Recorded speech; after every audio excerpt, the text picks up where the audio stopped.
they'll make good choices. That will help. Thank you. Appreciate it. And so, if that's a bit of an analogy of what we're looking at today. The parents are continuing to speak to the children, the father to the son, the father and mother to the son. But remember, that's just the kind of covering. It applies directly to parenting, but it also applies to all of us, both as teachers and as students in the school of wisdom. And so there are 8 pieces to this puzzle that I'm going to cover with some brevity, because I want to have time for questions and then a good wrap up at the end. So let's begin to look. We've already reviewed, and so now we have these 10 lectures by a father and mother, part 2. We did part of it last week. Today we're beginning with lecture 6 at chapter 4. Lecture 6, beginning in the middle of chapter 4, tells us to stay on the path. You can see this in verse 10. Hear, my son, and accept my words, that the years of your life may be many. I have taught you the way of wisdom. I have led you in the paths of righteousness. When you walk, your step will not be hampered, and if you run, you will not stumble. So the father is reminding the son all that he has taught him. Stay on the path. Now, that means staying off the path of wickedness, because there's more than one path to choose, right? I don't know if you've had the experience of walking through the woods and you're following a path, and then all of a sudden the path becomes vague. It could be because there's more than one path, and you're not sure which is the right one. I've taken very long hikes as a result of misjudgments, a lot longer than I planned, because the path I thought I was on, I wasn't. Or sometimes the path can be vague at certain points. So staying on the right path means staying off the wrong path. Verse 14, do not enter the path of the wicked, and do not walk in the way of the evil. And of course, way or path here is manner of life, the things we do and the patterns of our behavior. And in the end, we have to see these two paths in contrast to one another. Verses 18 and 19. But the path of the righteous is like the light of dawn, which shines brighter and brighter until full day. Now think about that. What does that say about life? The longer you walk in the way of wisdom, what? It's like the light of dawn, which shines brighter and brighter until full day. That means the longer we walk in wisdom, the more clear things become. So early on, it can be vague, and that partly that's because our eyes aren't trained, our ears aren't trained, and our feet aren't trained to stay on the path. And so you can easily imagine that when do we need guides on the path?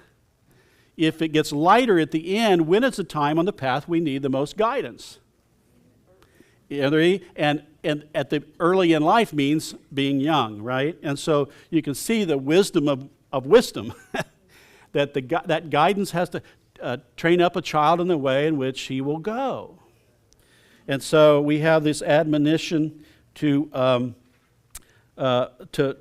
discern the different paths, the contrasting paths of light and dark. Now, each of these 8 pieces this morning, I've tried to summarize with a kind of a pithy summary. And so lecture 6, you can summarize as wisdom and folly are 2 different paths with drastically different destinations. Verse 19, the way of the wicked is like deep darkness. They do not know over what they stumble. So the path of wickedness gets darker and darker. And in the end, it leads to stumbling and ultimately death if we look at the larger context. So there's 2 paths. The distinction is not always clear. The youth have to trust the teacher, the sage. The simple have to trust the wise, especially early on. And over time, their eyes will be better and better trained. But for now, at the beginning, The simple, the youth have to bear in mind they lead very different places. I don't know if you've driven, I'm sure you have, many of you, down toward West Palm Beach and that, and at certain points the turnpike crosses over I-95, and it can be very disorienting, because if you're on I-95, you know you're on the farthest east expressway. But then there's another expressway off to your left. Well, you have to trust the signs to know what path you're on, because you know the expressway leads. Where does the turnpike lead? Pompano Beach? No, it keeps going. I'll have to ask Ed after class. Close to the road to Key West if you stay on it all. Okay. Lecture 7. Feet will follow the trained organs. This is verses 20 to 27. My son, be attentive to my words, incline your ear to my sayings. Now, one thing that you can look for as you read Proverbs is you look for body parts. There'll be an especially interesting one coming up in chapter 10, but look for body parts. Incline your ear, to verse 21, let them not escape from your sight.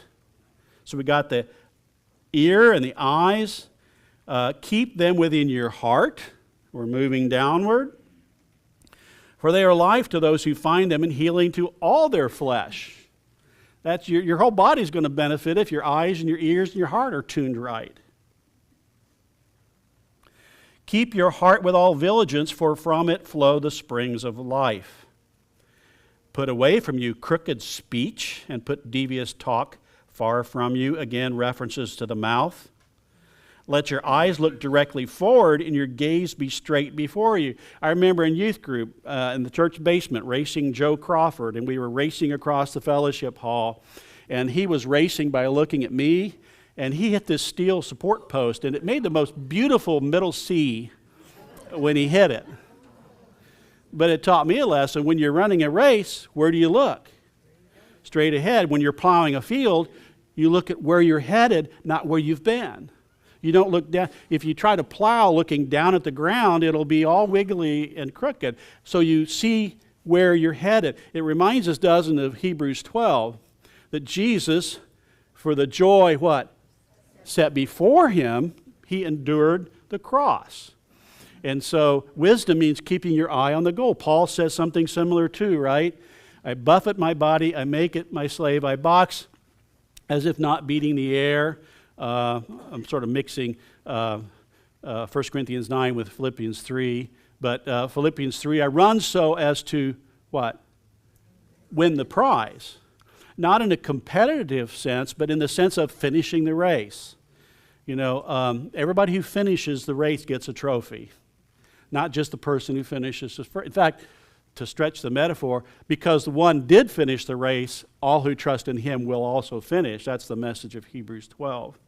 And so feet will follow the trained organs, so we train our ears and our eyes to recognize the way of wisdom and the way of folly, because then it turns around and says, by verse 24, saying if you train your ears and your eyes, then your mouth won't utter crooked speech. So there's really this interaction between the heart and the speech and the eyes. The eyes and the ears are what train us to recognize the way of wisdom, and they're supposed to affect our heart, our desires, and then our desires guide what our eyes and ears see and hear. By the way, what the word heart here is way more than just the emotional center of human existence. My former colleague Bruce Walke says there's really no English equivalent to what Hebrew means when it says heart, because it's referring to this complex interactions of desires and actions and loves and thoughts. In some ways it sums up the totality of one's being, the heart. And so I summarize this section by saying, be wise and watch your step. Follow your heart only if and when it's wise. So the moral of every Disney movie, right, is follow your heart. And as somebody once said to me, the worst advice I ever got was to be myself. And so the worst advice we can ever get is follow your heart unqualifiedly.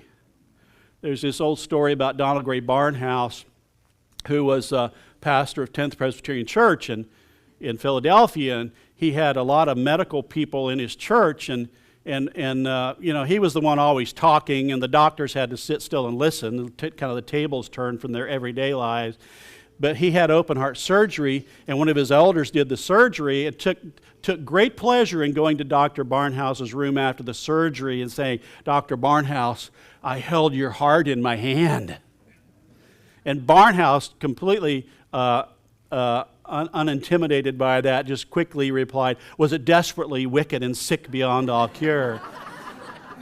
Quoting from Jeremiah the prophet, meaning that yes, the heart is the seat of our beings, but the modern gospel of authenticity has taught us that there is nothing our hearts desire that is wrong for us, and we must pursue our heart's desire to be authentic and real. That's the gospel of the romantic self. I commend to you Carl Trueman's recent book on that, whom some of you heard speak last week. And so be wise and watch your step, and follow your heart, but only if it's and when it's wise. And so we must let our eyes and ears train our hearts to follow wisdom. And then chapter 5, which is lecture 8, flee the seductress. Oh my goodness, we're going to have some fun getting to know her.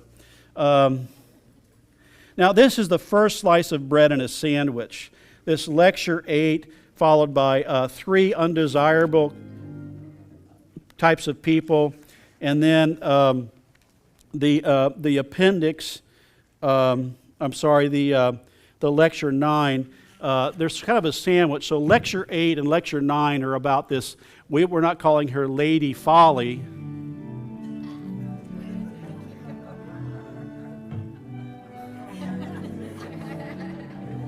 We're not calling her Lady Folly.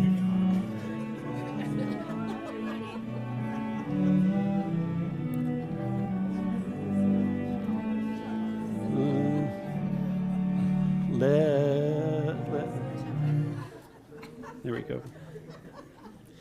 This is just a lesson in how the music of the church can subvert the best teaching if you're not careful. I mean, if you want to be a heretic, learn how to write and sing.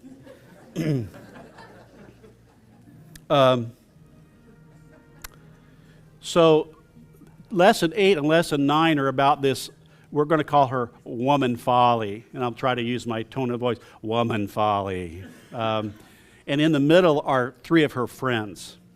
And so I answered the question a little bit last week, why is wisdom a lady? And I gave you very plausible answers on why that is. And in terms of equal fairness, folly is also a woman. I mean, we men should be very grateful that folly was not a man. That would just be too stereotypical, and then the women would have the Bible to quote to us. But we have 2 women. We have Lady Wisdom, whose way leads to life, and we have then this Woman Folly. Well, let's see what we can learn about her in chapter 5. My son, be attentive to my wisdom, incline your ear to my understanding, that you may keep discretion, and your lips may guard knowledge. Okay, how? Why? What's the lesson of the day? Verse 3, for the lips of a forbidden woman drip honey. Now, the ESV translates forbidden woman, but you'll see a footnote. If you have the ESV, it says strange woman, and strange as in stranger. In other words, woman folly is somebody that the community doesn't know. She's come from afar. Her pedigree, her people are not known starting off. And her lips drip honey. Her speech is smoother than oil, but in the end she is bitter as wormwood, sharp as a two-edged sword. Now, I don't know if this is wise or not, ironically, but here's what the note I wrote to myself when I read that. Her lips, meaning her speech, are seductive, but her kiss will taste like a chain-smoking, tooth-rotted, garlic-eating coffee drinker. But maybe that helps get the point, that she presents in a very alluring way. Woman folly is not unappealing, but when experienced up close and personal, she is disgusting. In fact, more than disgusting, she's deadly. What else does it say about her? She sharp as a two-edged sword. And because ultimately, verse 5, her feet go down to death. Her steps follow the path to Sheol, which means the grave. She's a man-eater. Or,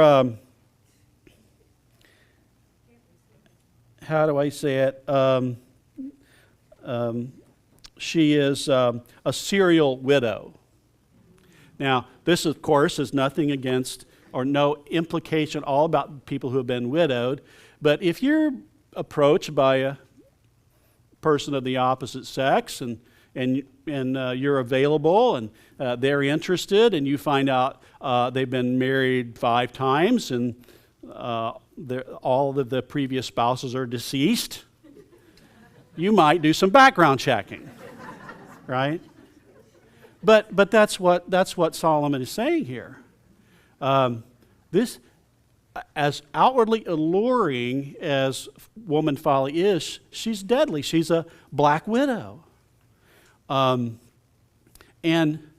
notice, she doesn't let her virtue attract a young man.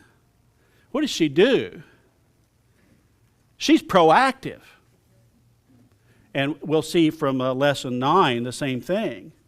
Woman folly, she's on the hunt. She's out there. We'll see that also when we get to chapter 8. Looking to attract the gullible and seduce them in order to kill them. And the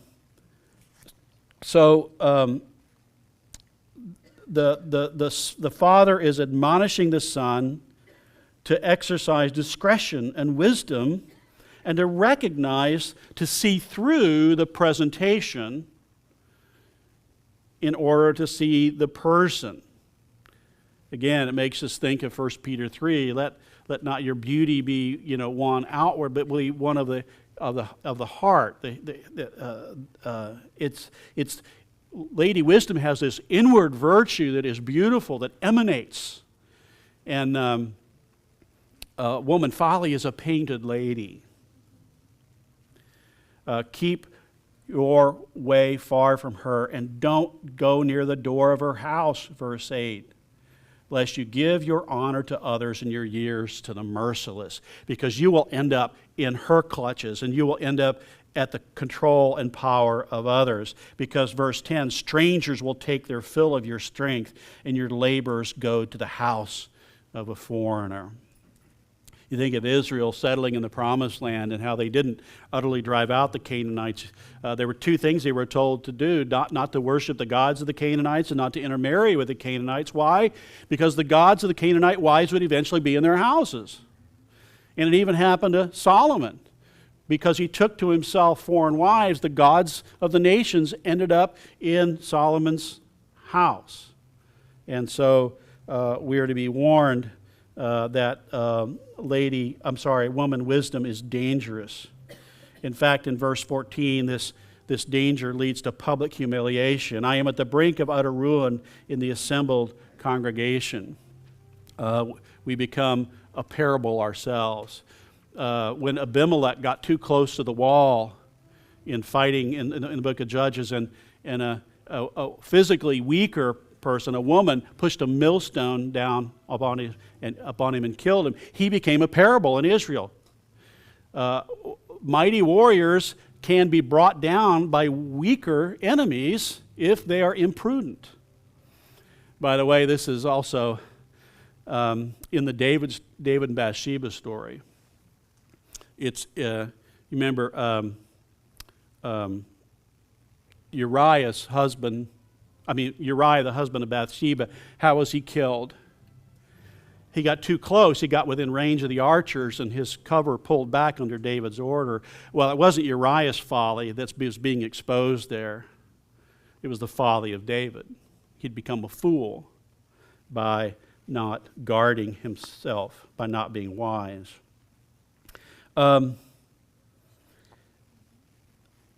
This section ends with a reminder that even though we don't know perfectly, and even though others may not see perfectly, there is one who does.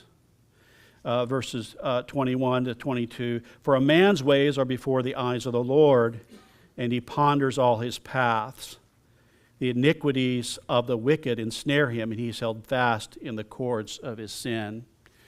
So even when we think no one else can see, isn't this one of the great benefits of having a coram Deo mindfulness, that every moment we're living before the knowledge of God, before the face of God. And that even when no one sees, we choose wisely and act rightly, because the one who knows all sees all. There's this appendix this is the middle of the sandwich, 3 of woman folly's relatives. It's not always the person, but it's their kin that sometimes is trouble. And I won't comment on each of these, but just to describe them. You have the leech. That's the person who wants you to be surety for their debt, get out of the obligation. And this is not a direct comment on lending and borrowing and collateral. What this is about is being in the control of another through relinquishing your moral determinations.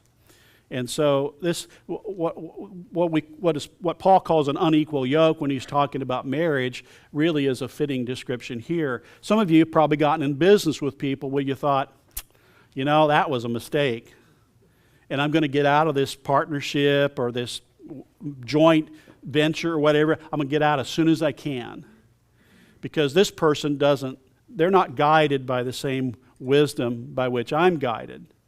And I had a young man in class 2 weeks ago. He works in advertising. And we started talking about how advertising often involves sim gospels, false gospels, fake gospels.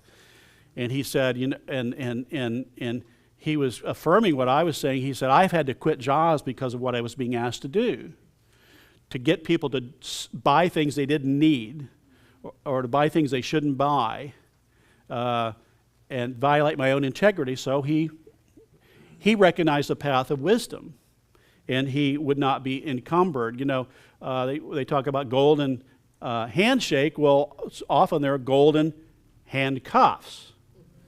We find ourselves in situations where we think we can't afford to walk away, and we suffer ethical compromise. That's the warning about the leech. Then there's the sluggard. And we love to say that word sluggard because it kind of speaks for itself, right?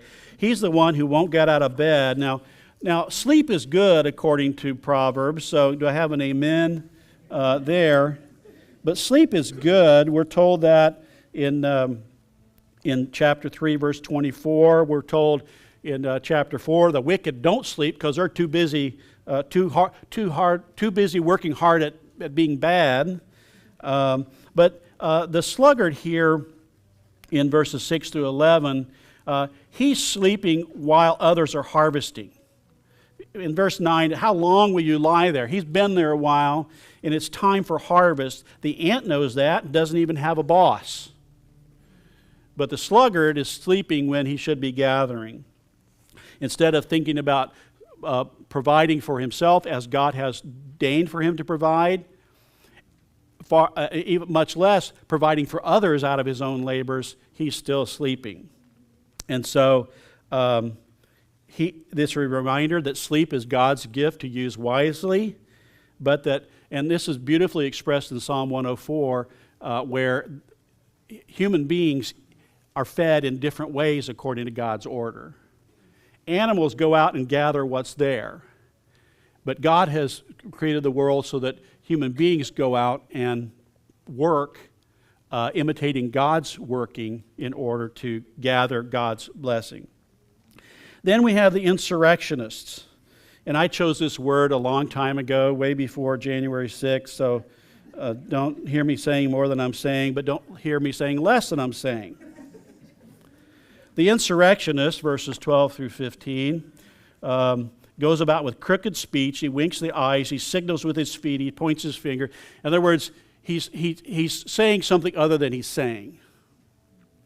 And the result of what he's doing, in verse 14, is sowing discord. Now, perhaps you've known people who were troublemakers.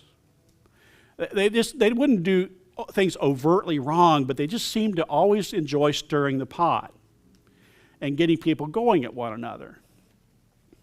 And because they take some pleasure in the social disharmony they produce.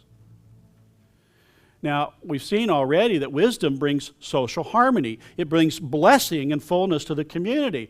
So the troublemaker or the insurrectionist is one who stirs the pot to harm the community, to deprive the community. Now, this is not talking about the person who speaks truth to power or who is prophetic in challenging things that are wrong, because shut up and sit down has been used in a lot of bad ways, but the troublemaker he's ill-motivated toward ill ends. And so this deserves so much. This is something J.C. Derrick and I have talked about. With our contemporary forms of communication, internet, social media and stuff, these things lean heavily toward disruption and dissatisfaction. I call it the anger industrial complex. Because people are making gazillions of dollars based on you being upset. Because we live in an attention economy, so that your attention span is highly commodified and therefore fought after. But if we're happy, we just kind of close our eyes like after Thanksgiving dinner and kind of sit back and snooze. But if we're unhappy, if we're angry, if we're upset, and the easiest person to get upset is the person who is being made to be upset. Or to put it more in terms of like grifting, the easiest person to grift is the person who's been brought in on the grift. And so we're being constantly played. People across the political spectrum are being constantly played by people who profit from our anger. And we need to recognize when people are trying to make us angry based on half-truths, partial truths, false truths, even full truths. That's the goal. And instead of responding with social disharmony, we should respond by being truth seekers and peacemakers, because Jesus said, "Blessed are the peacemakers, not the troublemakers." Even though he himself caused great disruption, he did it according to God's righteous order and not simply in order to be disruptive. And so there's a lot to be applied there. This gets us okay, Lady Folly has an entourage. The wise learn how to recognize and avoid them. Then lecture 9, which is the second piece of bread in the sandwich, the high price tag of a seductress. That's starting in chapter 6, verse 20. My son, keep your father's commandment and forsake not your mother's teaching. Now, this is really interesting. I said last week that wisdom involves knowing God's law and then following God's commands in life. But look at this. If you compare Proverbs 6:20-23 with Deuteronomy 6, you'll see a lot of similar terminology. Deuteronomy 6 is, "Hear, O Israel, the Lord your God is one. Love the Lord your God with all your heart, soul, and strength." And then, "Shall love him with all your heart." which is a term we've already heard in wisdom. They shall be on your heart. You shall teach them diligently to your children and talk of them when you sit in your house and when you walk by the way and when you lie down and when you rise. You shall bind them as a sign on your hand. Notice how so many terms in Proverbs 6 parallel this part of Deuteronomy 6. That just makes the point that wisdom is knowing God's law and then trusting it because you trust the lawgiver. We all, if you've been here long enough, remember Justin's sermon series on Deuteronomy. And at the end of Deuteronomy, God says, this is your life. Do these things. This is your life. Not because if you do them you will earn God's favor, but because God has provided His law that we might walk in His commands in order to know the fullness and blessedness of the abundant life that God has intended in His commands. And so this is just a good point to pause and see that comparison. You should hear a lot of echoes between Proverbs and Deuteronomy as you read through the book. Without looking at the details, if you'll forgive me for that, the high price of a seductress, woman folly is seductive and will pursue her seducee to utter ruin. He must run when he first sees her coming. There's language in here that basically compares woman folly to a prostitute. You know, prostitutes, you can negotiate the price and it's a commercial transaction and everything's over. But woman folly, she'll follow you home. She will track you down. She will not be satisfied, not simply by extracting a price for the transaction, but she will not be satisfied until she owns everything you have up to and including your life. And so Solomon isn't commending prostitution here. He's saying, given that prostitution is socially disruptive and sinful, how much worse is becoming yoked, if you will, or seduced by woman folly. Lecture 10 is sort of woman folly's playbook, if you will. It's her tactics. I'll just highlight one verse there.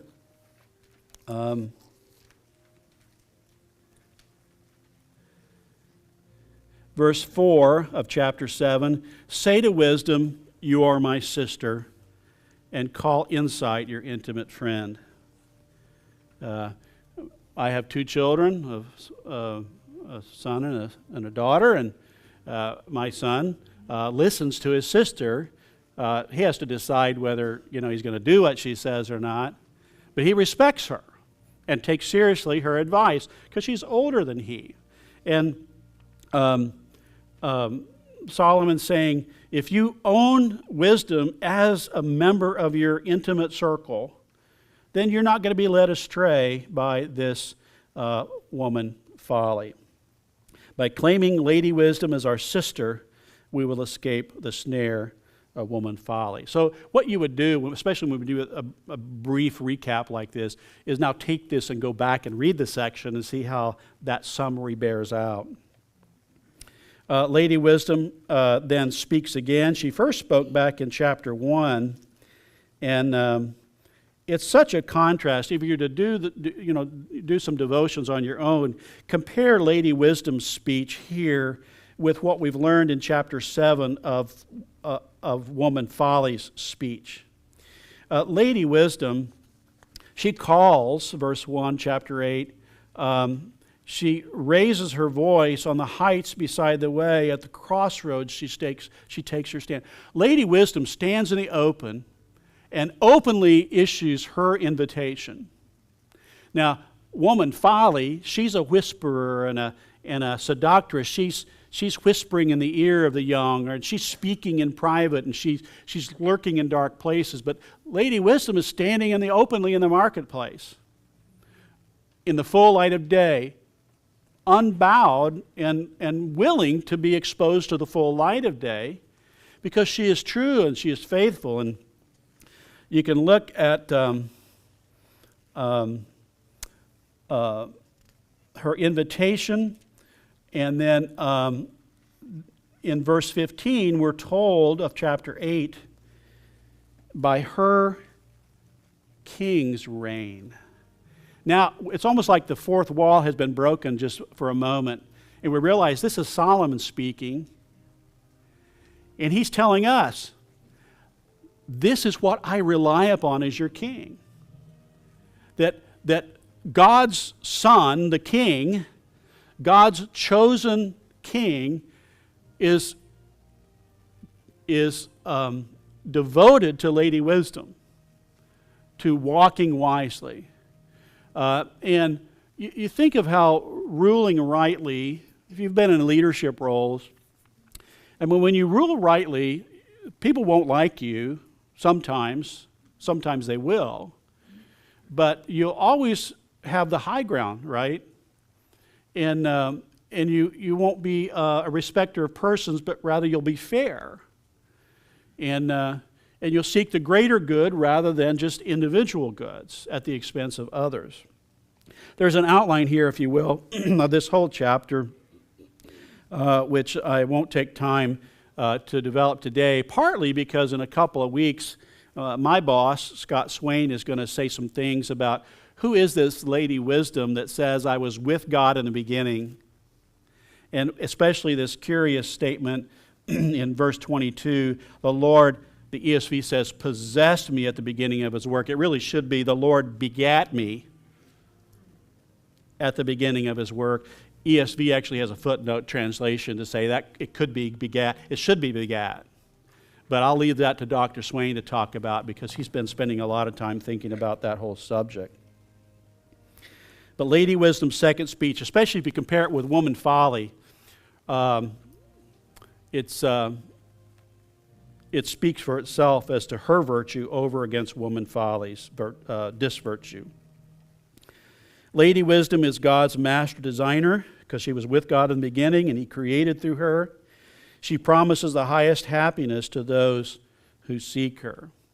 Lady Wisdom can make promises that only God can make because Lady Wisdom is the architect of the wise and good created order. And so to walk according to God's wise ways is to walk in the way that the world was made to walk. And not only does life go better, but we have the promises of wisdom that come from God himself. The epilogue in chapter 9 then, and I'm not going to take time with this, it's basically two meals, two kinds of hospitality. And to put it very succinctly, Lady Wisdom invites the simple to her loving, life-giving feast. Woman Folly invites them into a trap where they are on the menu. There you go. So it's like when they say about the internet, if it's free, what? You're the customer. I'm sorry, you're the product. Yeah, exact opposite of just what I said. Thank you, Reeves. Yeah, if you're not, but Lady Wisdom, she sets this loving, life-giving feast, while Woman Folly is trying to lure people into her house where they become devoured. And so you have these competing invitations. Well, we have a moment. I know we've gone very quickly, but that's better than going too slowly and leaving the handout largely untouched. Any reflections or any questions that things we've come across already today? Yes, Mary. When it uses the word simple. Yeah. Who are the simple? Yes. So the simple are those who have not yet decided and who have not yet been instructed. It's not. They're not fools yet. But if they don't get wise, then they will be at risk. Now, that's different than people that the world thinks are fools. That's a different thing because the world thinks disciples are fools. Yeah, so they still have a chance to wise up before it's too late. Ed? Well, this goes to credit to Paul Tripp, but the nature of small steps in rationalization in becoming foolish, and he has a little thing he goes through about a fairly happily married man who's come to him for counseling because he had an affair at his high school reunion. And so his girlfriend from high school talks to him, and they began to chat, and she says, "Why don't you meet me for coffee in the lobby?" And so he says, "Well, sure, I'll do that." And Paul Tripp says, "Surely you didn't go by yourself to meet her in the lobby, did you, this old girlfriend?" "Well, yeah, I did." And so, "Well, it's kind of noisy in here. Maybe we could go up to my room, it'll be quieter, and we can talk better." "Surely you didn't go up to her room." "Oh, well, yeah, we did do that." And then when we were drinking coffee, she said, "Maybe you'd like a drink." And surely you didn't have a drink. We know where this is going, yeah. Think about, Satan and Yeah. Adam and Eve. If you think about David and the roof, if you think about, all and Pilgrim's Progress and the two paths that were parallel Yeah. ways, it's rarely do you make a decision before you go to a reunion. "Hey, I think I'll have an affair with an old girl." Right. So for those of you streaming, Ed is describing somebody who ends up in an affair because they take little steps that seem harmless on their own in isolation. And that's why, you use the word rationalization. Earlier I was talking about while the heart is trained by the eyes and the ears, it's also reciprocal where we see and hear the things we want because of our heart's misdirections as well. I didn't throw this out. I mean, if we could start naming songs about dangerous women, and some of you would probably, I'm sure some are coming to your mind already. Rick's probably rattling off 3 to Wendy right now, but again, I just want to offer this periodic reminder: we're not just talking about men and women. But this is certainly it's true on the literal level, all these warnings, but it's more important that we see it on the macro level of emblematic of all of life. And so whether you're a man or a woman or an older person or a younger person, you need to place yourself in these various scenarios to train your heart in order to walk wisely. Yes, Jim? In my lifetime, I've always followed what path to take, what Yogi Berra said, when you come to the road, walk to the road, take it. Now, do you think that I could have been misled in that statement then? Jim is offering Yogi Berra's wisdom on when you come to a fork in the road, take it. Yeah.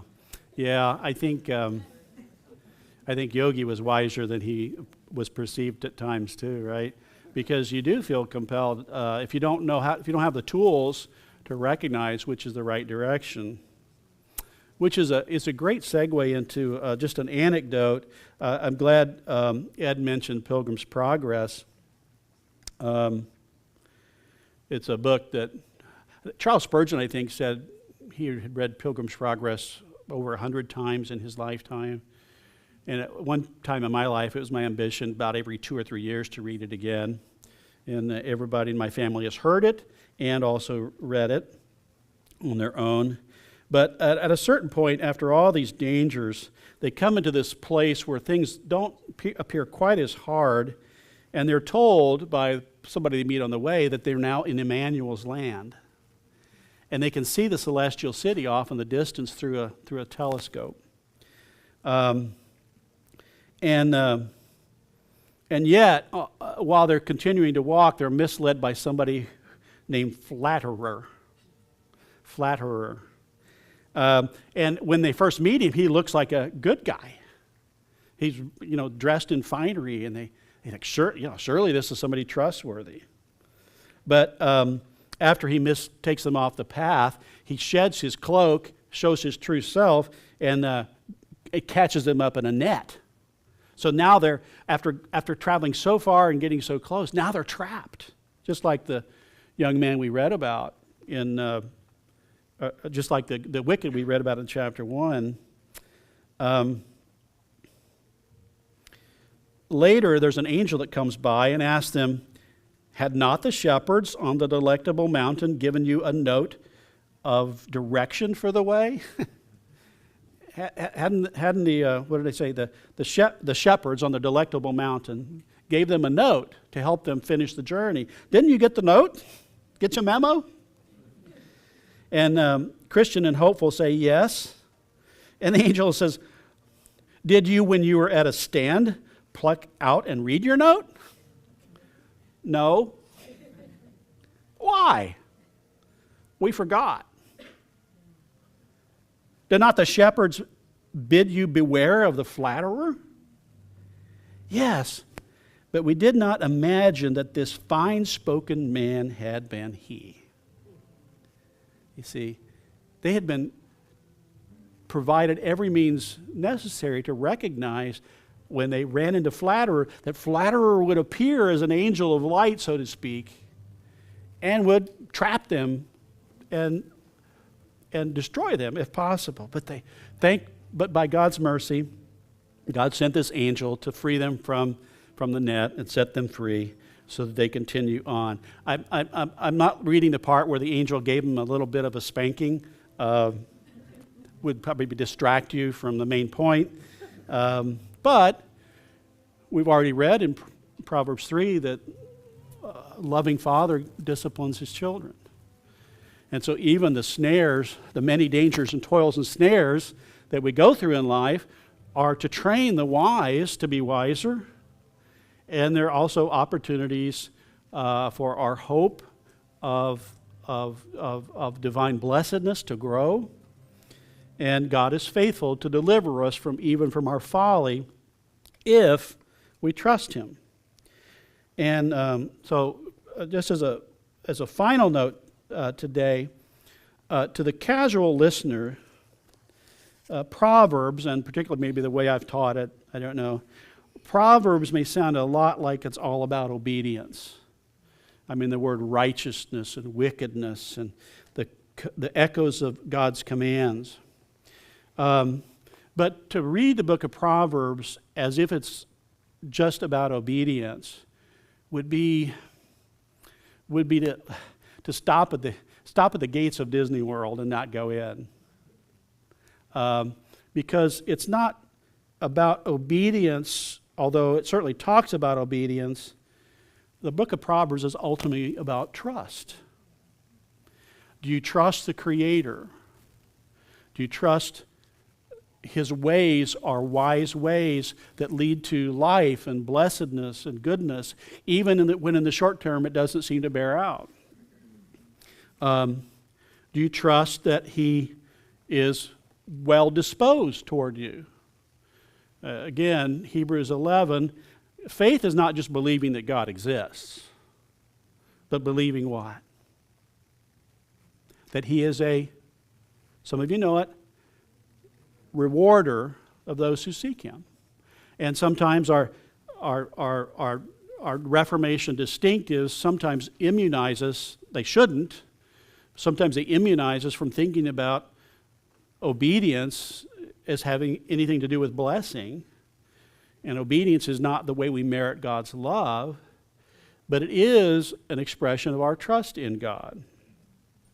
And so wisdom is about trusting God, trusting in His ways. Why?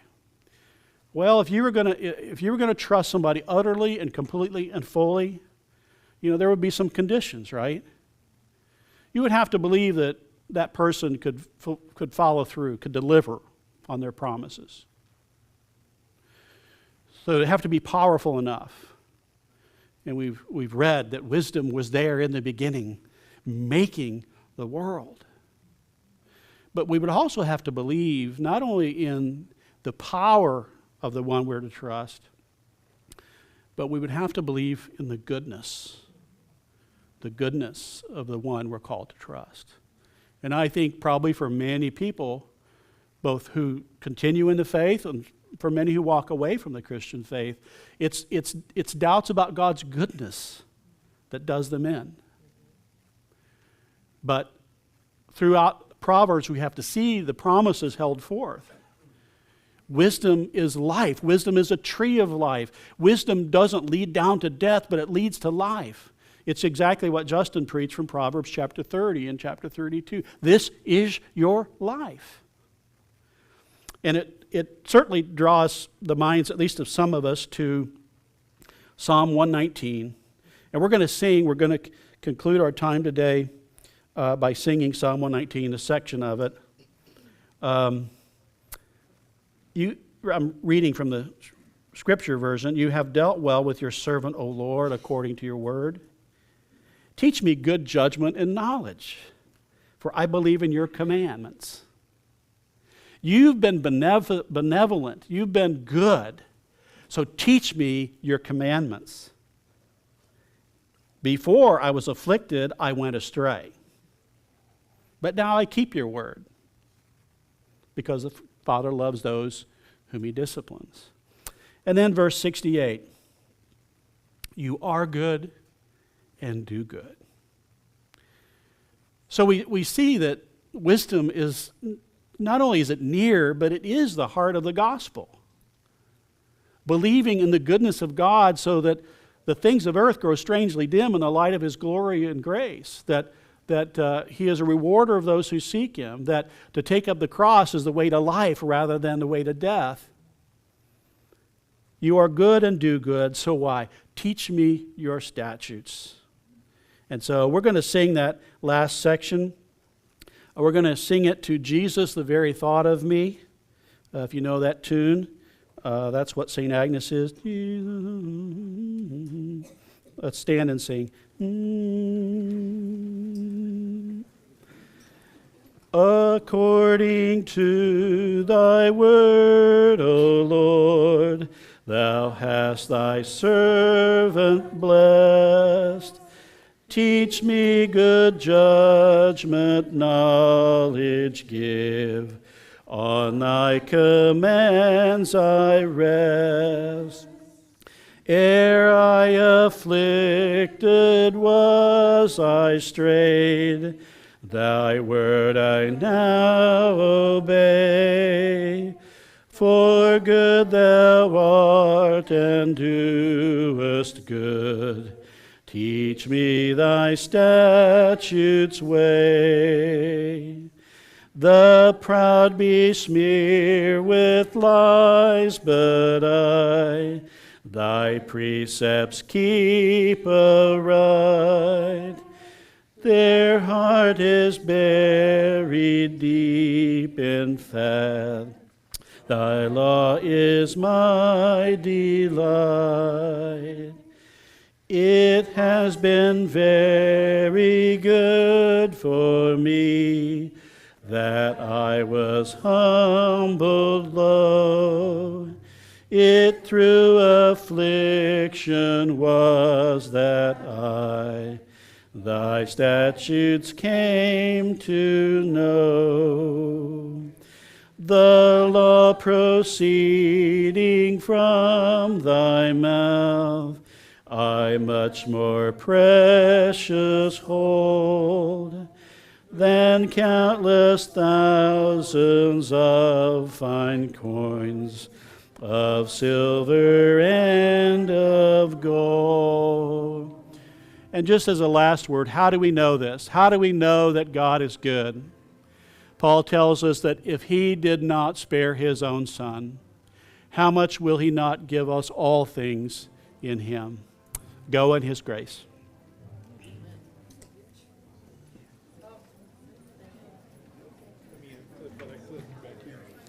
Thanks, I appreciate that. That thing's up there just to keep it from getting yanked off. Yeah, and I felt bad for Mike was not here, and they were having